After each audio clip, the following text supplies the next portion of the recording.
신구약 성경에 간직된 하나님의 말씀은 우리가 어떻게 하나님을 영화롭게 하며 그를 즐거워할 것인가를 우리에게 지시해 주는 유일한 법칙이다. 우리가 알고 있는 내용인데 저렇게 이제 정리를 해놓았습니다. 성경은 하나님께 영광을 돌리는 어떤 법칙입니다. 방법입니다. 성경밖에 없다. 성경밖에 없다. 더군다나 하나님을 즐거워하는 것도 유일한 법칙이 성경이다. 지금 말씀 묵상하고 계시면 오늘까지 시편 119편이 끝나요. 시편 119편이 성경 중에 제일 긴 성경이죠. 그죠? 176절, 176절인데 오늘 이제 그게 마치는데 그 119편 속에 성경에 대한 내용이 거의 함축되어 다 나타나요. 그 주제가 말씀이거든요. 뭐 여러분들 아시는 대로 하나님의 말씀은 내 발의 등이요 내 길의 빛입니다. 비슷하죠? 예, 말씀이 내 발의 등이며 내 길의 빛입니다. 말씀이 꿀송이보다 답니다. 다 거기에 있거든요. 고난도 내게 유익이다. 왜? 말씀을 배우기 때문에. 여러 가지 말씀들이 시편 119편에 나오는데 우리의 하나님을 영화롭게 하고 하나님을 즐거워하는 유일한 법칙이 성경이다. 그걸 이제 제 두 번째 질문에 대한 대답입니다. 자, 여기서 먼저 생각할 것은 나라의 법과 국가의 법과 윤리를 합시다. 하나님의 말씀이 국가의 법과 사회의 윤리하고는 어떻게 관계가 있는가? 여러분들, 나라가 존재하기 위해서는 법이 있어야죠. 그죠?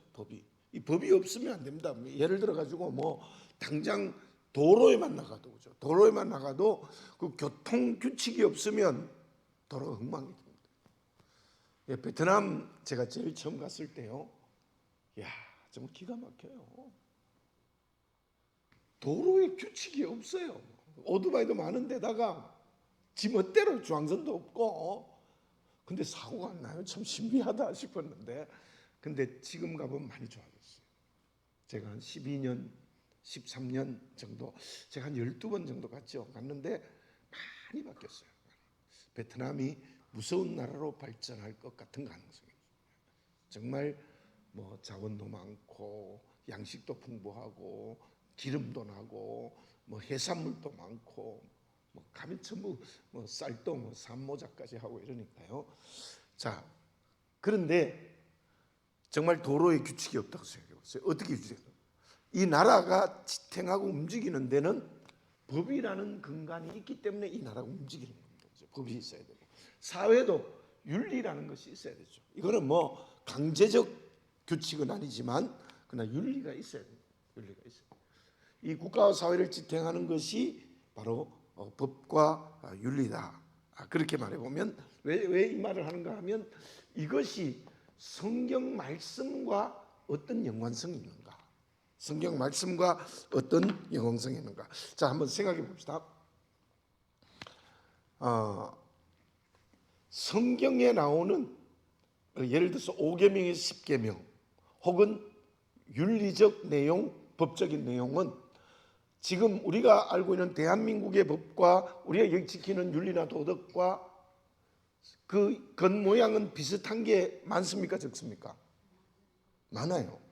굉장히 많습니다. 거의 비슷합니다. 여러분들, 이단들의 특징이 무엇이냐 하면 반사회적이고 반국가적이에요. 예를 들어서 뭐 우리 이단 같은 데 가보면 뭐 신천지도 그런 요소가 있어요. 뭐 부모하고 같이 살지 않더라도 우리인데 오너라 가출시켜, 가출하고 뭐 심지어 이혼하고, 그리고 뭐 돈 다 내놔라. 좀 미안합니다. 좀 내가 직설적으로 얘기하면 그거는 반사회적이고 반도덕적이죠. 말이 안 되는 거죠. 그러나 우리 기독교는 윤리는 아닙니다. 법도 아니죠. 우리 기독교는 법이나 도덕에 의해서 움직이는 거 아니에요. 그렇죠? 기독교가 윤리다, 도덕이다 이렇게 말하면 안 돼요. 그러나 기독교는 윤리성은 있습니다. 도덕성은 있어야 돼요. 윤리와 윤리성이 다르다는 거 아시겠죠? 그죠? 그런 성격이 있다는 거죠. 그런데 그 기독교의 말씀과 윤리와 법과 어긋나는 게 있을 수 있어요. 어긋나는 게. 이 어긋나면 우리는 어떻게 해야 돼요? 예, 말씀대로 해야 돼요. 이단이 아니라 반세회적이 아니라 우리가 지금 바뀌어진 법 중에 7계명입니다. 7계명 분명히 가늠하지 말라. 이거는 주님 오실 때까지의 사람 사이에 준 하나님의 명령이에요. 근데 지금 우리나라의 법이 그걸 고쳐서 뭐 그거는 개인의 인권을 뭐 소중하게 해야 된다 그래서 결국 그 법을 폐지했습니다. 그러면 우리는 무엇을 지켜야 됩니까? 말씀을 지켜야 돼요. 더구나 일제시대 때 천황을 숭배해라. 우리나라를 지배해가지고 그 나라의 법이었어요. 그죠? 그럼 우리는 못한다. 그래가 뭐 순교하는 사람도 있었고. 근데 여기서 우리 알아야 될 것은 사회와 국가의 법을 잘 지켜야 돼요. 윤리도 지켜야 되고 상식적이 돼야 되고. 그런데 그게 말씀과 부딪힐 때는 우리는 하나님의 말씀을 순종해야 된다. 동성애도. 여러분들 동성애 한번 읽어볼까요? 여러분들 말만 참 동성애 해가지고 레위기 19장 한번 찾아보세요. 레위기 19장. 성경 가지고 오셨으면 레위기 19장.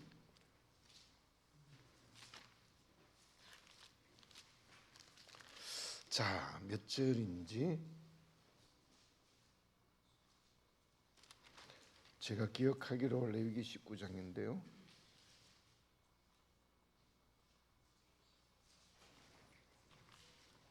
몇 절인지 한번 찾아보실래요? 그게 짐승과 관계를 맺으면 안 되고 동성 관계를 하면 안 된다는 말씀이 있는데요. 19절. 아니 19절이 아니고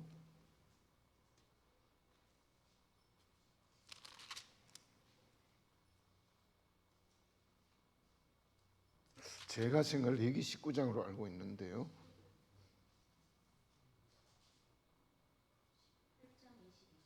몇 절요? 8장 20 18장 20 몇 절? 22절. 18장 22절. 우리 같이 한번 읽어볼까요? 18장 22절. 19장이 아니고 18장이네요. 읽어보겠습니다. 시작. 너는 여자와 동침함 같이 남자와 동참하지 말라. 이는 가증한 일이니라. 23절에도 너는 짐승과 교합하여 자기를 더럽히지 말며 여자는 짐승 앞에 서서 그것과 교접하지 말라. 이는 문란한 일이니라. 이게 분명히 나오죠. 그래서 더군다나 소돔과 고모라 성의 죄는 뭐 쾌락이 그걸 잘했는데 동성애가 있었다는 거죠. 왜냐하면 그 하나님의 사자들이 둘이 그 성에 들어갔는데 그 남자들이 다른 롯의 집에 와서 뭐 남자를 내놔라. 우리가 상관하리라. 성관계를 맺겠다는 거죠. 남자가 남자. 그러니까 이게 아주 고대 사회였지만 하나님께서는 그것을 절대로 안 된다고 얘기했습니다. 근데 대개 지금 우리나라는 뭐 보수와 진보가 많이 이렇게 부딪혀 있고 뭐 정말 조국 장관 때문에 더 심하게 되어 있는데 대부분의 경우에 이러한 것을 말하는 쪽이 인권을 중요시. 뭐 간통했다 해도 그 사람의 인권이 중요하지 않느냐. 동성애도 뭐 그 사람들 인권. 여러분들 동성애요. 동성애가 정말 태어나면서부터 그랬다면 국가가 좀 책임질 필요가 있어요. 그런 사람들은 병원을 정말 특별히 해서 뭐 무료로 하든지 치료해주고 그 병을 치료할 수 있도록 해주는 게 그 사람의 인권을 보호하는 거예요. 근데 그거는 몇 프로 안 돼요. 아주 소수가 많고 심지어 동성애 하는 사람의 가장 중요한 특징이 양성이 많은 거예요. 그러니까 남자면 여자와도 관계를 맺고 여자는 또 남자와도 관계를 맺고 여자는. 이게 쾌락이식이 뭡니까? 이게 말이 안 되는 거예요. 우리는 어떤 그 말이 있어 이거는 반대할 수밖에 없습니다. 제가 설교 때 한번 그런 얘기를 했죠. 세 가지를 제대로 말하지 않으면 목사가 아니다.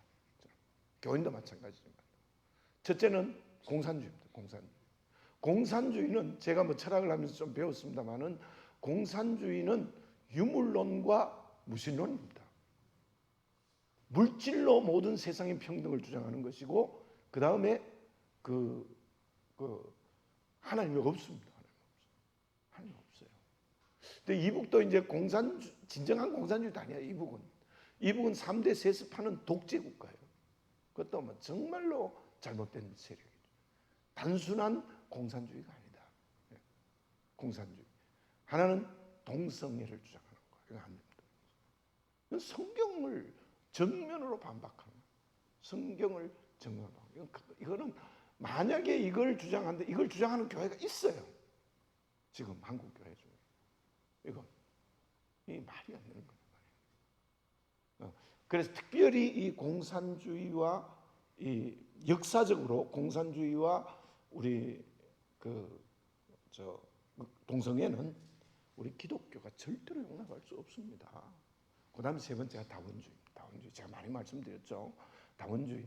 예수님 말고도 다른 이름으로 구원이 있다. 이게 캐톨릭이 그렇습니다. 캐톨릭 실제로. 캐톨릭 그렇고 교회가 그따위 짓을 한다고. 이 세 가지를 목회자가 이 세 가지를 가르친다면 저는 목사 아니라고 생각합니다. 근데 교인도 물론 따라갑니다.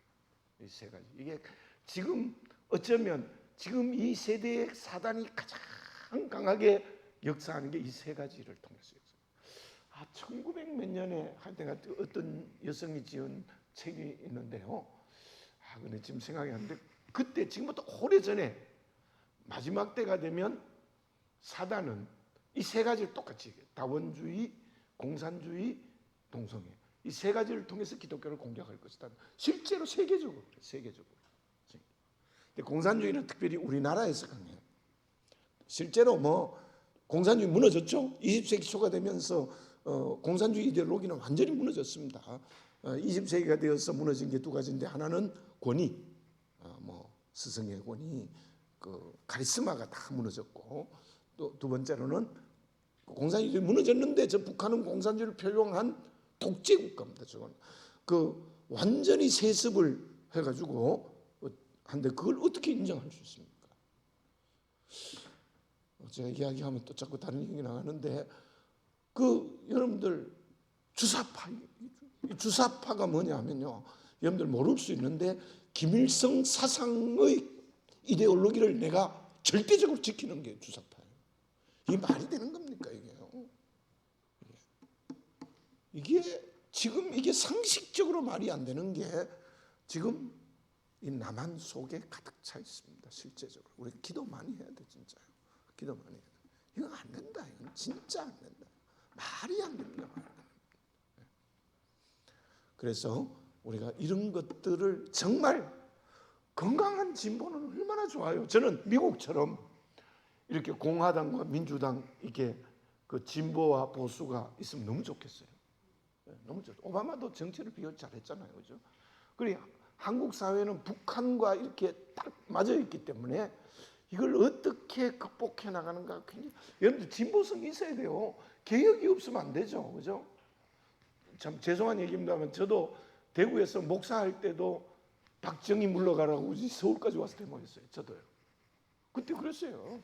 그래서 정의평화 목회자 협의회 회원이기도 했고 저도 아주 강한 진보 쪽이었거든요.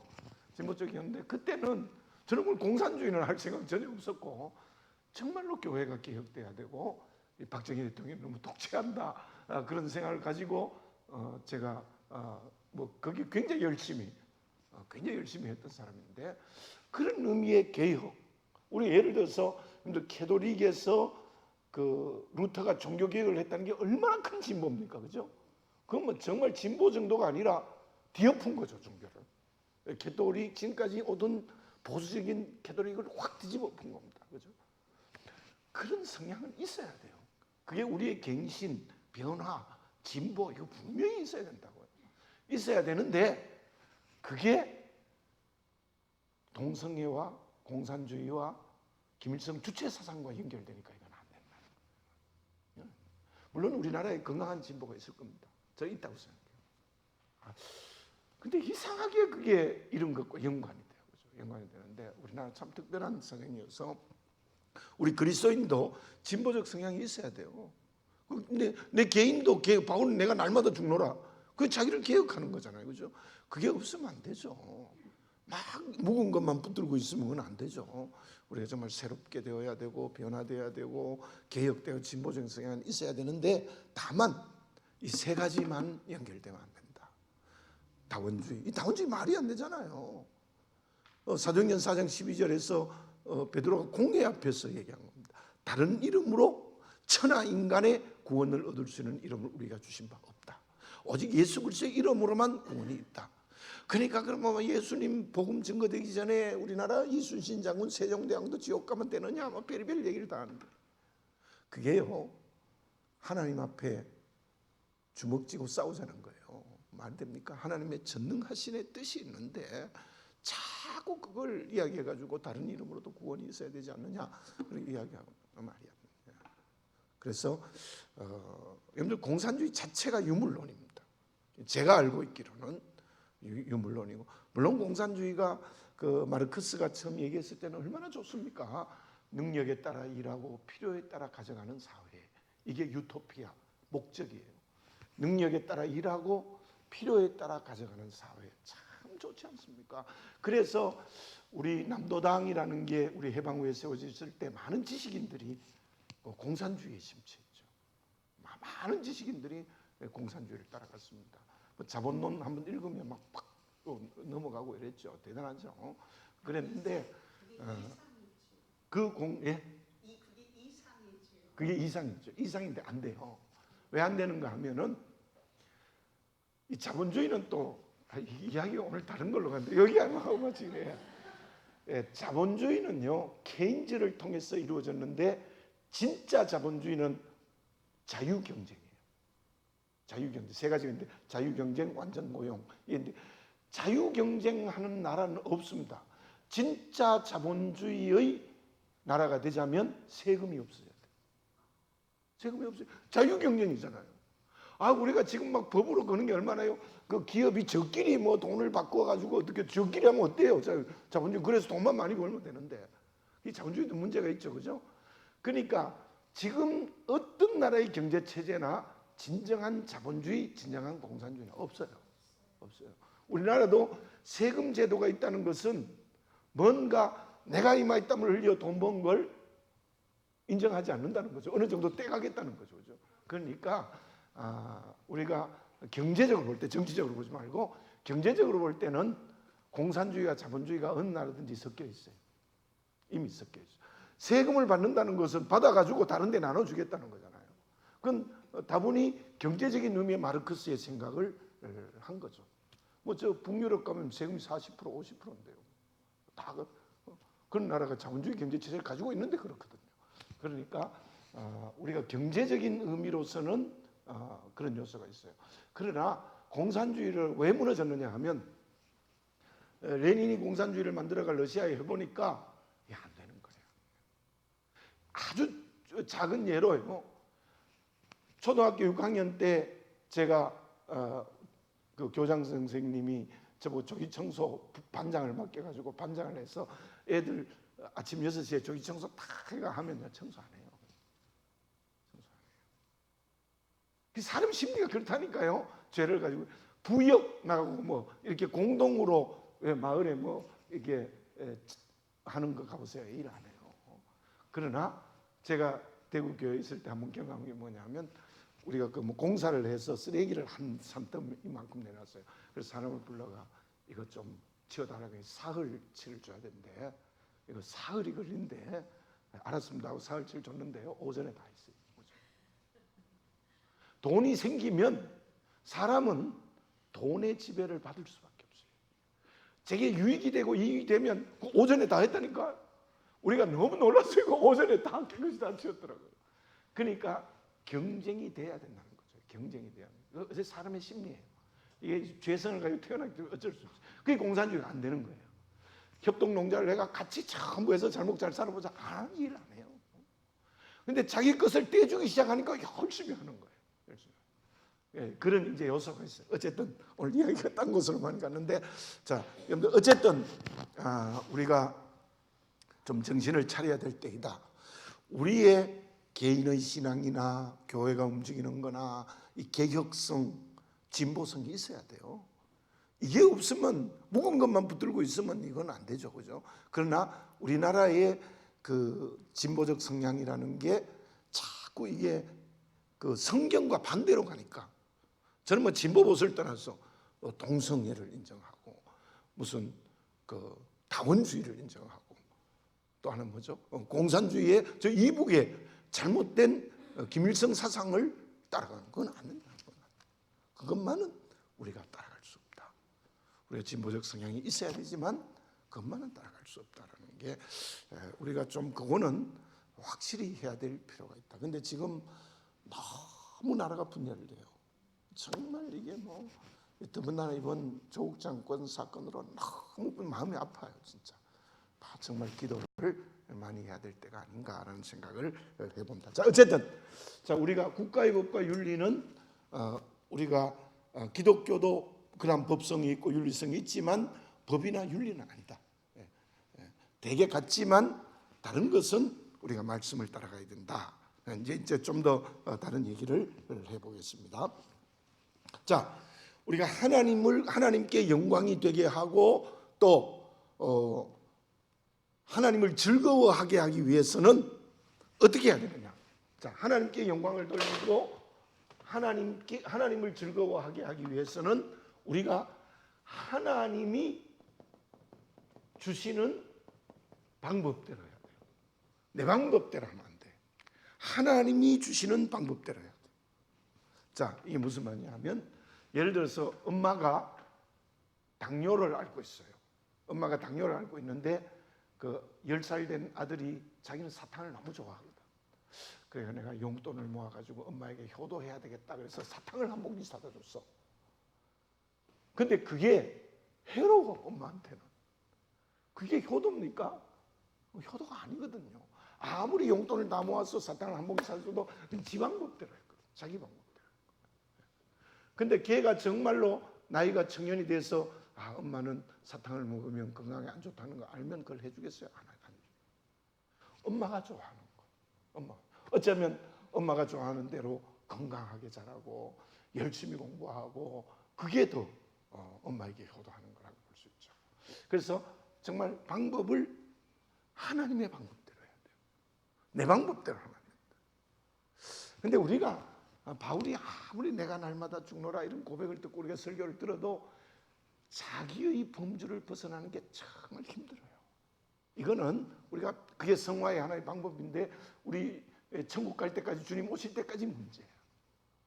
내 경험과 관계를 통해서 또 공부하고 뭐 여러 가지를 통해서 또 유전적인 걸 통해서 딱 내게 이루어진 나라는 곳에서 정말 자유한다는 게 참 어려워요.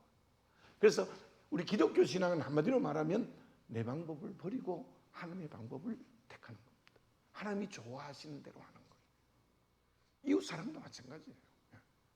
그게 얼마나 중요한가를 다시 한번 기억해야 되겠습니다. 그래서 하나님의 주시는 방법이 계시입니다. 계시에 대해 제가 얘기를 많이 했죠. 계시는 계시의 뜻이 뭐라고 얘기했어요? 계시가 뭐예요? 예, 비밀이 드러나는 겁니다. 그렇죠? 비밀이 원래 의미는 커튼이 딱 이렇게 가려져서 이게 보이지 않는 것을 이제 라티오인데 그걸 활짝 열어서 보여주는 게 계시예요. 보따리를 싸서 안에 뭐가 있는지 모르겠는데 그 보따리 딱 열어서 안에 이거 보여주는 것. 요한계시록 하면 이게 사도 요한이 밤모섬에 정부에 갔다가 마지막 때에 되어질 비밀을 하나님이 사도 요한에게 알려주셔서 기록한 게 요한계시. 자, 그래서 계시가 이게 하나님이 우리에게 주시는 방법이에요. 한마디로 말하면 계시가. 근데 계시는 저기 여러분들 화면에 기록된 대로 일반 계시가 있고 특별 계시가 있어요. 일반 계시가 있고 특별 계시가 있는데, 저도 이제 요즘은 뭐 게을러가 산행을 잘 안 합니다만은 산에 열심히 갈 때는 제가 얼마나 열심히 갔느냐면 어떤 때는 새벽 기도 마치고 한참 겨울에 북한산 갔다니까요. 혼자 캄캄한데 겨울에도. 그리고 한 번은 캄캄한데 혼자 가는데 제가 좀 겁이 많은 사람인데 막 무조건 쪽두리봉에서 올라가서 저 향로봉쯤 가니까 한 사람이 또 오는데 얼마나 겁이 나든지요. 겁이 났는데 그 사람은 겨울엔 캄캄하잖아요. 6시 한 반 7시 돼도. 그걸 만나가 얘기를 또 한참 했던 기억이 나는데, 근데 산은요 우리가 일반적으로 알고 있는 그 산소가 많다, 그래서 건강에 좋다, 그런 의미도 있지만, 그러나 정말 산에는 하나님이 창조하신 특별한 은총이 있는 것 같아요. 그래서 안 믿는 사람은 그걸 뭐라고 합니까? 뭐 산에 전기가 있다, 그런 얘기를 해요, 그죠? 하는데 무슨 말이에요? 일반 계시의 가장 중요한 첫 번째는 자연입니다. 자연. 낮과 밤이 바뀌고 비와 햇빛이 내리쬐고 오고 사계절이 순환하고, 이런 것이 하나님의 비밀을 드러내는 하나님의 음성이라는 거예요. 하나님의 음성. 그래서 자연. 그래서 그 스피노자는 이런 말을 했습니다. 신즉 자연, 데우스 시베 나투라라는 라틴어를 이야기하는데 그게 무슨 뜻이냐면 하나님이 자연이고 자연이 하나님이다. 우리 동양사상도 마찬가지예요. 노자사상 같은 것은 어떤 거냐 하면 무위자연론, 배에 들은 적 있죠. 나를 버리고 자연으로 들어가면 영생을 얻는다. 그만큼 이 자연을 소중하게, 교육학자들도 자연으로 돌아가는 교육을 해야 된다, 그런 얘기를 해요. 그래서 일반적으로 자연을 중요시 여기는 게 많은데, 이 자연을 통해서 하나님을 발견할 수 있는, 하나님을 알 수 있는 기능, 이게 이제 일반 계시라 이렇게 볼 수 있습니다.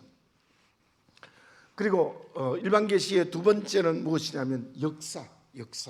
첫 번째는 자연이고요. 두 번째는 역사. 역사가 히스토리 아닙니까, 그죠? 영어로 참 영어가 신비해요. 히스토리. 그러니까 이걸 분석해 보면 그의 이야기라는 뜻이죠. 예. 그러니까 이 역사는 역사학자 중에 특히 독일의 어떤 신학자는 역사 속에 하나님이 살아계신다, 그 이야기를 합니다. 그래서 역사를 통하여 하나님이 자기를 드러내죠. 역사를 통해서 하는 그것도 일반 계시의 하나다. 아주 소극적으로 개인적으로 또 하나 말하면 양심. 우리 양심. 양심이 하나님의 음성이다. 내가 뭘 잘못하면 양심의 가책을 느끼. 이게 하나님의 음성이다. 그래서 이게 일반 계시, 일반적으로 신불신 막론하고 모든 사람에게 보여주는 하나님의 비밀을 열어주는 것은 자연을 통해서, 역사를 통해서, 양심을 통해서 우리에게 하나님이 말씀하신다, 그렇게 말할 수 있습니다. 자, 이러한 일반 계시의 유용성이 무엇이겠습니까? 하나님이 이렇게 계시하는 유용성은 좀 알려주세요. 첫째, 하나님을 알 수 있는 기회를 제공합니다. 신자와 불신자의 관계를 형성하고 인간 세계의 질서 유지와 발전을 한다. 특히 저 중에 우리가 하나님을 알 수 있는 기회를 제공한다. 여러분들 세계 공통어가 뭔지 압니까? 정말 어려움을 당하면 다 하나님 찾는다. 오 마이 갓. 그래도 엄마를 찾다가 더 힘들면 하나님 찾아요. 드라마도 보면 하나님, 부처님 다 찾는 사람들도 있습니다만은, 그러나 안 믿어도 진짜 어려움을 당하면 하나님 살려주세요, 이게 나오는. 그러니까 인간을 하나님의 형상으로 만들었어요. 우리 집에 키우는 개가 오늘 잡아먹는다고 하나님 살려주셔야 합니까? 닭이 합니까? 짐승은 못해요. 그러니까 우리 인간만이 그 하나님을 알 수 있는 기능이 있어요. 그걸 자연 계시를 통해서, 일반 계시를 통해서 우리가 알려줍니다. 자연을 통해서, 또 역사를 통해서, 혹은 양심을 통해서. 이게 일반 계시. 사도행전 14장 17절 한번 읽어보겠습니다. 사도행전 14장 17절 한번 읽어봅니다. 시작. 그러나 자기를 증언하지 아니하시는 것이 아니니 곧 여러분에게 하늘로부터 비를 내리시며 결실기를 주시는 선한 일을 하사 음식과 기쁨으로 여러분의 마음에 만족하게 하셨느니라 하고, 그것도 약간 일반 계시 의미가 있고, 여러분들 시편을 읽어보면 정말 시편 121편도 보면 산을 향하여 눈을 들리라. 나의 도움이 어디서 옳고, 산을 보고 나의 도움이 어디서 옳고. 그래서 하나님부터 도움이 온다는 그 산을 얘기하는, 그 성경에도 그렇게 많아요. 일반계시, 특히 자연에 대한 건 많아요. 하나님의 창조에 주로서 자연을 창조한 것이 많은데, 어쨌든 그 일반계시는 하나님을 알 수 있는 기회를 제공하는 그런 요인이 있다, 이렇게 말할 수 있습니다. 그러나 일반 계시로서는 알 수 없는 게 있습니다. 알 수 없는 게, 그 불충분성, 이렇게 말. 일반 계시는 알 수 없는 것은 구원자 하나님을 알 수 없습니다. 특히 예수 그리스도의 십자가의 구원을 전혀 알 수 없습니다. 그렇죠? 네. 우리가 자연이나 역사나 양심을 통하여서 구원하시는 하나님, 십자가가 내 죄를 대신하여 죽으셨다는 걸 몰라요. 알 수가 없어요. 전혀 알 수가 없어요. 네. 그래서 우리가 잘 아는 요한복음 14장 6절 한번 읽어볼까요? 요한복음 14장 6절 외울 수 있죠? 네, 읽어보겠습니다. 시작. 예수께서 이르시되 내가 곧 길이요 진리요 생명이니 나로 말미암지 않고는 아버지께로 올 자가 없느니라. 아멘. 또 요한복음 17장 3절 17장 3절 읽어보겠습니다. 시작.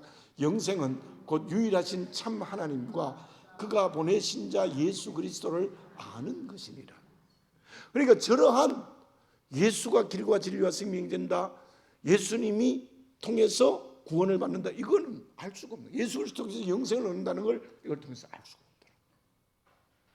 그래서 우리에게 주신 것이 무엇이냐면 특별 계시입니다. 특별 계시.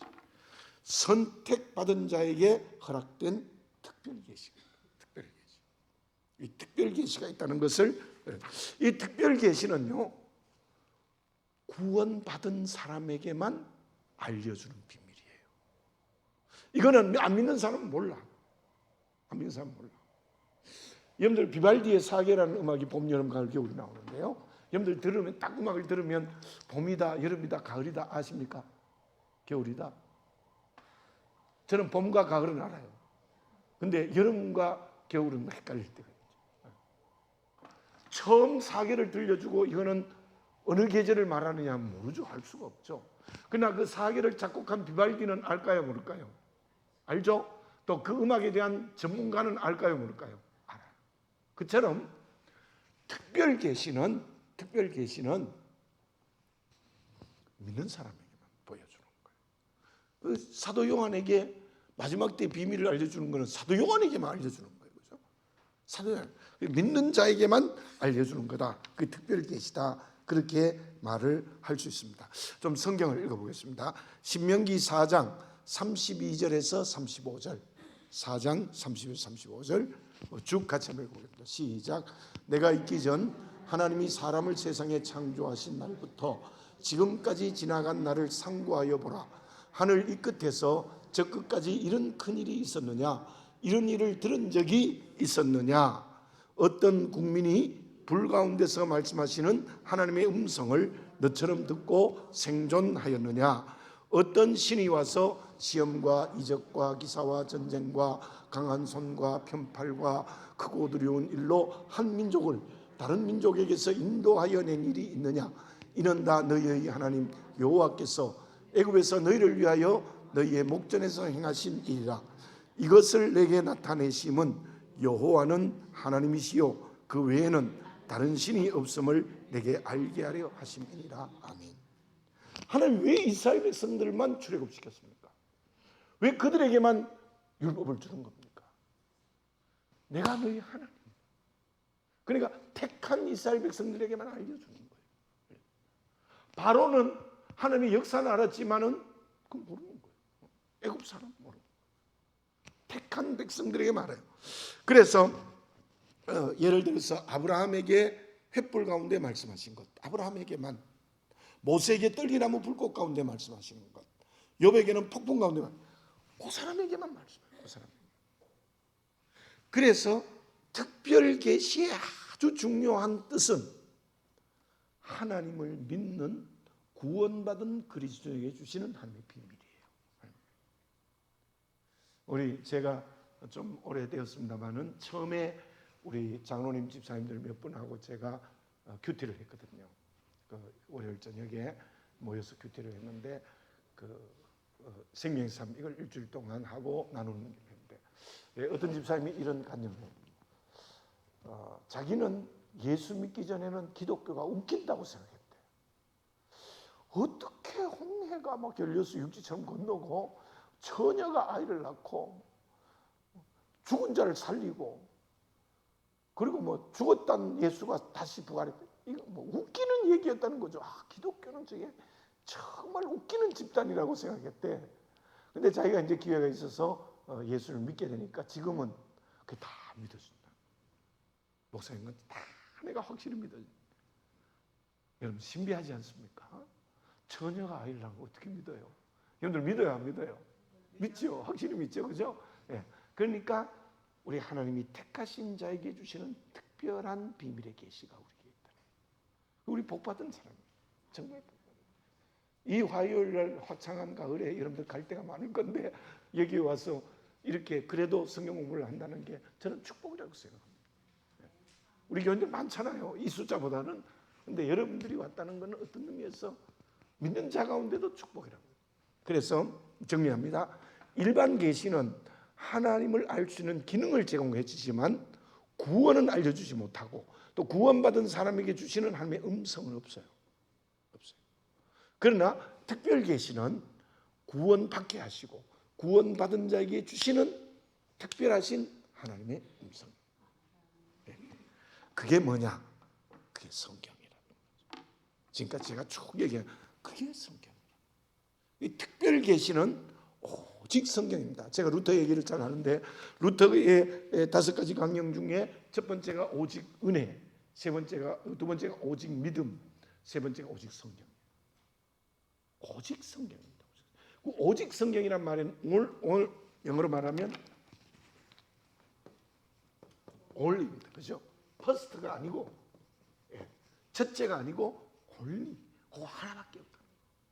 그러니까 특별 계시는 성경밖에 없습니다. 자연이 아닙니다. 역사가 아닙니다. 양심이 아닙니다. 오직 성경. 그래서 성경만이 하나님을 영광롭게 하는 수단이에요. 성경만이 하나님을 즐거워하며 살아갈 수 있는 법칙이라는 거예요. 그게 제 두 번째 질문의 질문과 대답의 이유예요. 그래서 우리가 이 오직 성경을 하나의 유일한 법칙으로 알고 믿는다는 게 얼마나 큰 축복인지 몰라요. 자, 좀 읽어보겠습니다. 베드로 후서 1장 20절 21절 읽어봅니다. 시작. 먼저 알 것은 성경은 모든 예언은 사사로이 풀 것이 아니니 예언은 언제든지 사람의 뜻으로 낸 것이 아니요 오직 성령의 감동하심을 받은 사람들이 하나님께 말한 것입니다. 성경은 사람이 기록했어요. 그죠? 조금 이따 더 얘기하겠습니다. 사람이 기록했지만 그 사람을 성령이 완전히 감동해서 기록했다. 그게 하나님의 말씀이에요. 조금 이따 좀 더 얘기하겠습니다. 제가 얼마 전에 설교했던 디모데후서 3장 15절에 17절 한번 읽어봅니다. 시작. 또 어려서부터 성경을 알았나니 성경은 능히 너로 하여금 그리스도 예수 안에 있는 믿음으로 말미암아 구원에 이르는 지혜가 있게 하느니라. 모든 성경은 하나님의 감동으로 된 것으로 교훈과 책망과 바르게 함과 의로 교육하기에 유익하니 이는 하나님의 사람으로 온전케 하며 모든 선한 일을 행할 능력을 갖추게 하려 함이라. 이 말씀이 제일 중요해요. 이 말씀이 성경에 대해서 명확하게 설명해줘. 일단 제 말씀을 보면 하나님의 감동으로 기록했다. 성경은 다 하나님의 감동으로 기록했다. 교훈과 책망과 바르게 의로 교육해서 우리를 날마다 온전케 한다. 그리고 또 선한 일을 할 수 있는 능력을 준다. 이게 제가 설교했죠, 몇 주 전에. 하나님의 감동으로 그렇게 제가 설교를. 그래서 특별 계시는 오직 성경.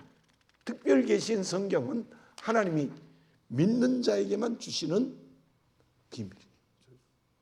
그러니까 우리는 하나님의 자녀 되었으니까 무엇으로 살아가야 돼요? 말씀으로 살아가야 돼요. 제가 늘 말하는 말씀이 체화돼야 돼요. 말씀이 인격이 되고 말씀이 삶이 돼야 돼요. 그 사람이 하나님을 영화롭게 해요. 그 사람이 하나님을 즐거워하며 살아갑니다. 그게 이 두 번째 질문이 주는 중요한 의미입니다. 자, 근데 여기서 영감 얘기가 나왔어요. 여기 설명하겠습니다. 두 가지 얘기를 좀 해보고 싶은데요. 하나는, 자, 성경의 영감설에 대한 많은 학자들의 견해가 있어요. 저 두 가지 외에도 여러 가지 동력적 영감설, 여러 가지 영감설이 있는데 크게 보면 두 가지예요. 기계적 영감과 유기적 영감. 자, 기계적 영감설은 무엇인가 하면요. 기계적 영감설은 기자가 성경을 쓰잖아요. 그래서 마태가 마태복음을 써요. 그러면 하나님이 성령께서 불러주셨다는 거예요. 이렇게 불러주시면 불러주신 대로 기계처럼 착착착 써나갔다는 거예요. 그게 하나님 말씀이에요. 근데 어떻습니까? 저도 과거에 옛날에 신앙생활을 할 때는 이걸 믿었어요. 아마 지금도 아주 극보수적인 교단에서는 이걸 주장해요. 성경은 하나님이 옆에서 불러주시는 대로 썼다. 그게 말씀이잖아요. 말씀. 근데 이건 좀 심하지 않습니까? 어떻다고 생각해요? 유기적 영감설은 무엇이냐면, 유기적이라는 말을 오해하면 안 돼요. 유기적이라는 말이 하나님과 기자가 이렇게 연합해서 썼다는 의미가 아니고, 그런 의미가 아니고, 이 말을 쓴 것은 예를 들어서 바울이 고린도전서를 써요. 바울이 고린도전서를 쓸 때 하나님 성령이 온전히 그를 지배해요. 지배하는데 그가 가지고 있는 성격, 환경, 배경, 언어, 습관, 그걸 무시하지 않고 기록을 했다. 여러분들 기계적 영감설이라고 보면요, 여러분들 신학이 필요 없어요. 말씀을 그래서 불러주는 대로 썼으니까 1.1핵이라도 바꾸면 안 된다. 그 말씀을 인용해가지고 하나님이 착착 점 찍어라, 점 찍고 이렇게 썼다는 거예요. 좀 문제가 있죠. 여러분들 마태복음을 읽어보면은 마태복음에 유대인을 개종하게 하는 강한 성격이 있습니다. 그렇죠? 예수님을 왕으로. 마가복음은 반대로 예수님을 종으로 표현해요. 누가복음은 이런 자를 찾으시는 예수님으로.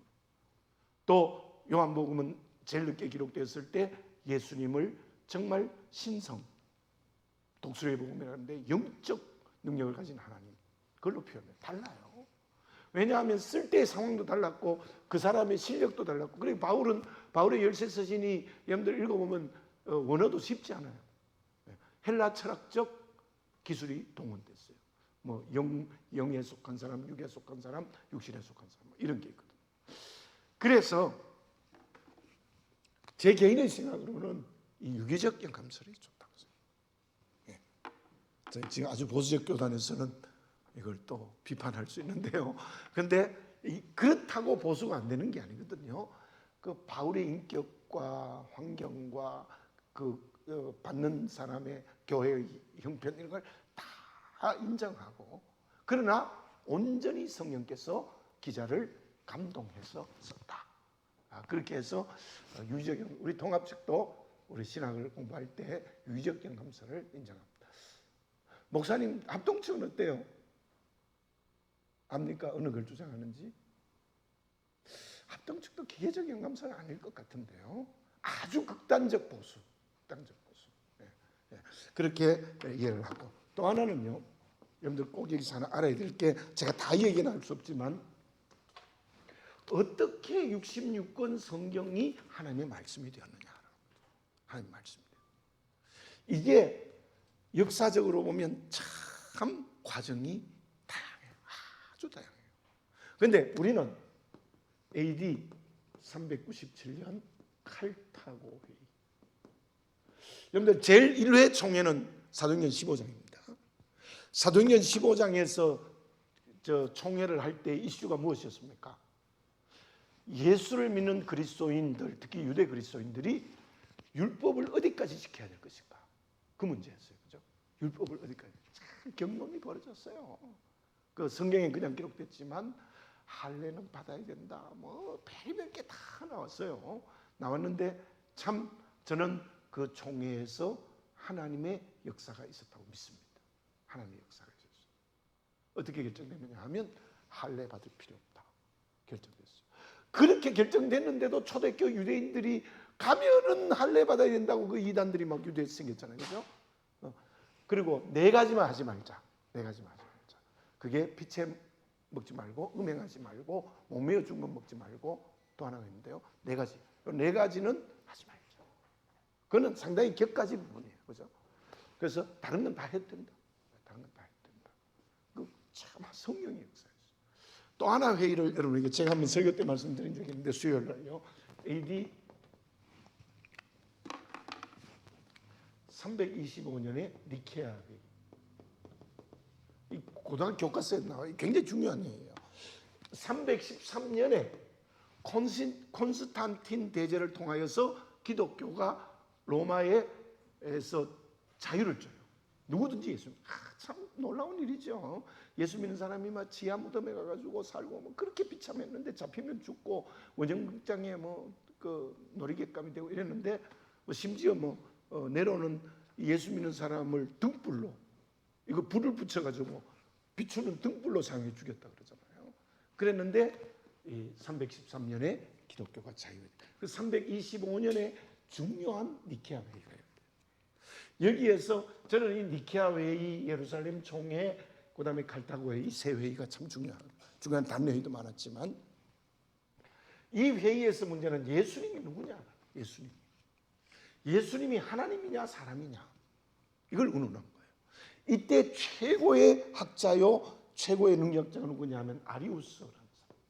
아리우스. 이 아리우스라는 사람은 어떤 주장을 거기서 했는가 하면은 예수님은 반은 하나님이고 반은 인간이다. 반신성, 반인성. 맞습니까? 틀립니까? 틀렸습니다. 성경과 어긋나는 거예요. 그런데 이 아리우스의 수행원, 그 비서죠, 비서인 아다나시우스는 아다나시우스가요. 이게 이 주인, 이거 수행원 비서 아닙니까, 그죠?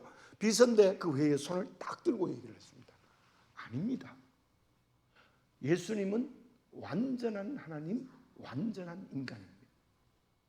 놀랍게도 힘이 있는 아리우스의 의견을 따라가지 않고 비서였던 아다나시우스의 의견이 채택되어 기독교 교리였겠죠.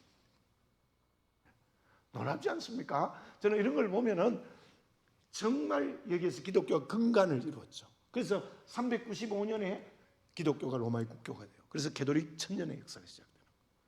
그래서 여기 성령의 역사예요. 397년에 이 66권이 쉽지 않았어요. 왜냐하면요, 성경 외에 지금 위경도 있고 가경도 있고 별별 게 다 있어요. 여러분들 우리 개도릭하고 우리하고 같이 번역한 성경이 있어요. 1960몇 년에 나왔나요? 저인데도 있는데 그 연합으로 공동 번역이라고 그러죠. 공동 번역. 거기에는 신구약 중간에 외경이 덕권이 외경 12권이 들어가 있어요. 네, 외경 12권. 이 외경, 위경, 가경 뭐 이런 거 쫙 있는데 66권이 이때 다 결정됐거든요. 그 외경을 성경은 인정합니까? 우리는 인정 안 합니다. 그런데 개도릭은 인정합니다. 외경 12권. 곧 들어가 있는 거예요. 개도릭 우리가 다른 게 많아요. 그래서 이때도 정말 많은 논의가 있었고 특히 히브리, 야고보, 베드로전서, 베드로후서, 요한 1, 2, 3서, 유다서는 굉장히 어려웠어요. 처음에는 이거 안 된다. 성경이 아니다. 그런데 결국 이때에 66권이 특히 신약 27권이 딱 이 구약 39권은 조금 그 전에부터 정리가 되어 왔지만 성령이 역사했다고 믿어요. 성령이. 그래서 이런 회의에 역사하시는 하나님의 은혜가 있었지 않겠는가 보면 이 상황을 잘못 알면 외경 중에 뭐 이런 게 있어요. 뭐 베드로 행전 뭐 이런 것도 있고 제가 지금 정확히 기억 안 나는데 제가 자료를 다 가지고 있는데요. 뭐 희한한 게 있어요. 뭐 이런 사건도 있어요. 예수님이 어릴 때 나사렛에서 사실 때 그 외경인가 위경인가에 보면 멸치를 이렇게 물에 탁 넣으니까 고기가 막 살아 움직이는 그런 내용도 있어요. 재밌는 내용도 있어요. 예수님이 뭐 대단했다라는 의미의 내용인데 그런 것들은 들어가지 못해요. 그래서 66권이 특별 계시, 하나님이 우리에게 주시는 유일한 법칙. 그래서 이 법칙을 우리 지켜야 우리는 정말 하나님을 영화롭게 하고 그리고 즐거워하며 살아갈 수 있다는 결론을 정리를 한번 해보겠습니다. 일반 계시 화면 좀 띄워주세요.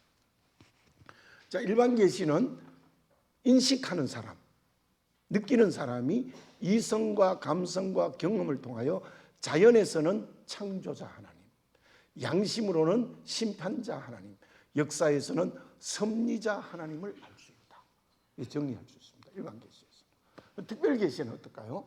특별 계시에는 우리가 인식하는 사람이 성령을 받고 믿음이 발생한 사람에게 성경이 주어지는데 저기에서 역시 창조자 하나님, 심판자 하나님, 섭리자 하나님이 똑같이 주어지는데 하나 더 붙는 게 구속자 하나님, 구원의 하나님. 그것이 이 특별 계시는 더 들어간다. 이렇게 이해를 하시면 되겠습니다. 자, 제가 장황하게 설명했는데 오늘 설명한 것 중에 꼭 아셔야 될 게 좀 정리해서 아셔야 될 게 무엇이냐 하면은 일반 계시와 특별 계시. 이거는 우리가 성경 공부할 때 제가 잘 얘기하지 않으니까 아셔야 돼요. 그다음에 유기적 영감설로 이루어졌다. 지식적으로도 좀 아시고. 더 중요한 것은 우리가 정말 말씀이 내 인격이 되고 삶이 되어야 하나님 영광 받으시고 하나님이 영화롭게 되고 그러나 내가 하나님을 즐거워하며 살아갈 수 있다. 이 말씀이 유일한 내 인생의 법칙이야. 분명하다. 만약 그게 나라의 법과 부딪힐 때도 나는 말씀 따라. 윤리와 부딪혀도 말씀 따라. 언제나 말씀 따라갑니다. 그걸 우리가 분명히 해야 될 필요가 있지 않는가 싶어요. 그래서 특별히 여기서 한 가지 더 얘기할 것이고는 어릴 때부터 말씀으로 양육받는 게 참 중요해요. 이게 얼마나 중요한가. 왜냐하면 제가 느껴요. 우리 집사람은 유아세례 봐서 어릴 때부터 기독교 가정이에요. 4대째. 우리 집사람은 양가가 다 4대째예요. 아버지 어머니. 다 선교사로부터 보고. 정말 기독교 문화 속에 남녀 평등한 속에 이렇게 살아왔거든요. 그 저는 17 유교적 가정에서 남성부주의에 살다가 이제 17살 고등학교 1학년 때 예수 믿었는데 지금 전 목사고 저는 목회자가 아니지만 기독교적인 성향은 집사람이 강해요. 제가 고백하면. 그래서 제가 배우는 것이 많아요. 나중 된자가 먼저. 그 해석은 조금 다르게 또 해야 되죠. 제가 얘기하는 것은 말씀으로 훈련되어 있는 인성과 삶이 되는 것. 맞아요. 나중 된 자가 먼저 된 자도 맞아요. 하는데 그게 정말 중요하다. 저는 나중된 편이 아니에요. 신학교 가보면 50 넘어가지고 술 먹고 사업하다가 망해가지고 그래가지고 하던 기도 금식 기도하고 신학교 왔다 이런 사람도 있는데 저는 그래도 고등학교 1학년 때 예수 믿었으니까. 자, 어쨌든 정말 말씀으로 우리 아이들 우리 주일학교 얼마나 중요해요. 유치부, 아동부 특히 중요하다. 굉장히 그 아이들 어릴 때부터 말씀으로 양육받는 게 얼마나 중요하다는 걸 우리가 그렇게 느낄 필요가 있다. 우리 딸이 미국에서 요즘은 그 큐티 하는 이야기를 들어보면 그래도 어릴 때부터 믿음을 가진 그 습관이 결국 습관화로 간다라는 생각 필요해요. 참 어릴 때부터. 그리고 이 어릴 때부터 신앙하다가 또 안 믿고 이러다도 결국 돌아오더라고요. 이렇게 애들은 하나님 택하셨으면. 그런 우리가 말씀이 체화되는 것. 왜요? 제가 한번 몸으로라는 설교했잖아요. 그죠? 이게 운동선수가 김연아 선수가 연기를 할 때 마음으로 하는 게 아니고 몸으로 한다. 몸에 배였다는 거죠. 우리 왜 일이 몸에 배였다 이런 말 하잖아요. 그러니까 잘한다. 몸으로. 그것까지 가야 되지 않을까. 정말 그것까지 가는 게 말씀이 몸에 배이는. 그렇게 되면은 하나님 영화롭게 하고 하나님 기쁘시게 하는 게 될 수 있겠습니다. 자, 산문까지 합니다. 산문은 간단히 알면 돼요. 산문은 107개의 질문의 전체적 내용이에요. 전 내용인데 질문 한번 읽어보겠습니다. 시작. 성경이 주로 가르치는 것이 무엇입니까? 대답을 읽어봅니다. 시작. 성경은 주로 사람이 하나님께 대하여 어떻게 믿어야 하며 하나님이 사람에게 요구하는 의무가 무엇인가 하는 것을 가르칩니다. 이게 전체의 내용이에요. 자, 정리를 하면 보여주세요. 자, 요리문답 107면의 분석. 이게 전부 산문에 대한 대답입니다. 자, 1문에서 38문까지가 사람이 하나님에 대해 믿어야 될 겁니다. 사람이 하나님에 대해 믿어야 될 것. 서론이 지금 공부한 겁니다. 인생의 목적과 성경. 맞죠? 그 다음에 4문에서 12문까지가 하나님에 대해서, 13문에서 20문까지가 인간에 대해서, 21문에서 28문까지 기독론, 예수님에 대해서, 29문에서 36문까지가 구원에 대해서, 37문에서 38문까지가 종말론, 종말에 대해서. 제가 처음에 얘기했죠. 성경 배우는 방법이 두 가지다. 하나는 성경 자체를 공부하는 게 있고, 하나는 교리로 공부하는 게 있다. 그리고 교리로 공부하는 거 다 남자죠. 그렇죠? 하나님에 대해서, 사람에 대해서, 그리스도에 대해서, 구원에 대해서, 종말에 대해서. 자, 다음 띄워주세요. 자, 그 다음에 39문에서 107문까지는 하나님이 사람에게 요구하는 의무, 성경에 요구하는 의무가 뭐냐? 교회론. 율법과 십계명이 39문에 89문까지. 그 다음에 믿음과 회개가 82문에 87문. 저기 뭐 구원론에 가까운. 그 다음에 은혜의 수단이 88문에서 107문까지 성례 말씀 기도. 그 다음에 89문에서 90문까지가 말씀에 대하여, 91문에서 97문까지가 성례에 대하여, 98문에서 107문까지가 기도에 대하여. 이렇게, 그러니까 두 번째 질문 가운데 사람이 하나님께 해야 될 의무가 쭉 이렇게 교리적으로 이 4문부터 1문에서 107문까지 쭉 연결되어 있다는 내용을 얘기하고 있습니다. 그러면 오늘 우리가 성경을 읽었던 걸 다시 한번 읽어보고 오늘 시간을 마치도록 하겠습니다. 먼저 디모데후서 1장 13절을 읽어보겠습니다. 읽어봅니다. 시작. 너는 그리스도 예수 안에 있는 믿음과 사랑으로서 내게 들은 바 바른 말을 본받아 지키고, 바울이 디모데에게 한 말이죠. 뭐 유언과 같은, 나처럼 말씀으로 살아가라. 나처럼 말. 그러면서 3장 15절, 16절, 17절 읽었던 말씀을 다시 한번 읽겠습니다. 읽어주세요. 예, 읽었습니다. 시작. 또 어려서부터 성경을 알았나니 성경은 능히 너로 하여금 그리스도 예수 안에 있는 믿음으로 말미암아 구원에 이르는 지혜가 있게 하느니라.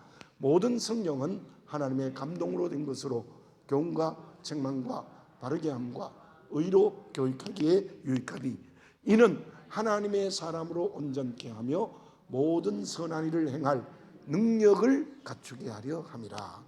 아멘.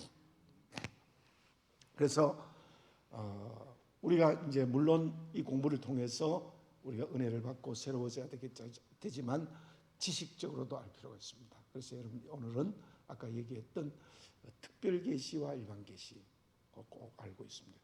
특별계시는 자연과 역사와 양심. 그러나 특별계시는 구원의 하나님이 거기에 겹쳐 있다는 걸 아시고, 또 유기적 경감설과 또 뭐 66권이 어떻게 외경, 위경, 가경, 이거는 언제 한번 제가 시간이 있으면 자세히 한번 역사적 상황을 말씀을 드리도록 하겠습니다.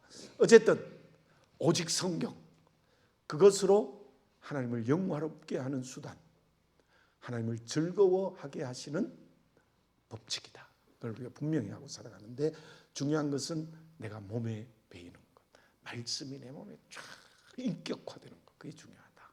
그렇게 생각했으면 좋겠습니다. 기도드리겠습니다. 사랑하는 아버지 하나님, 감사합니다.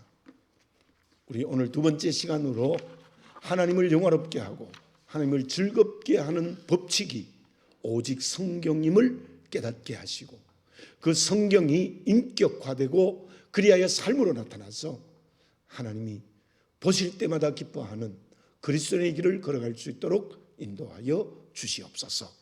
아버지 하나님, 이 화요 성경 공부를 통해서 우리가 믿음의 강건함이 채워질 수 있도록 인도하시고 수고하는 분들에게 은혜 더하여 주시옵소서. 감사를 드리옵고 예수님의 이름으로 기도드립니다. 아멘. 출석